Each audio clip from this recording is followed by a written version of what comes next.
The old Garrison House had stood vacant for years, its once proud architecture now crumbling under the grasp of time. Local legends spoke of shadowy figures in the windows and whispers that echoed through the decrepit halls.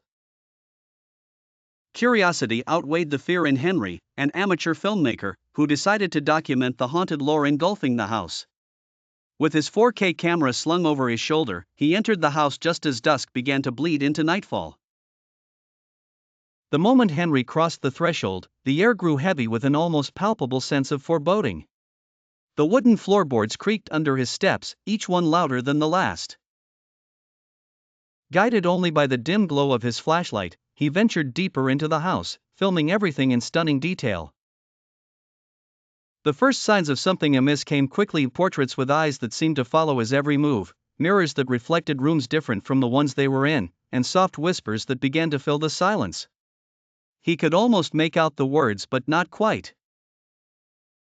"Who's there?" he called out, his voice trembling more than he had expected. There was no reply, only an unsettling stillness. Henry continued to explore, drawn towards a winding staircase that led to the attic. Each step he took seemed to resonate like an ominous countdown.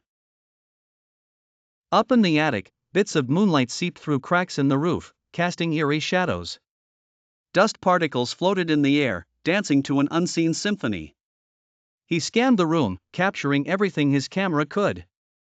That's when he saw it, a figure standing at the far end, cloaked in darkness.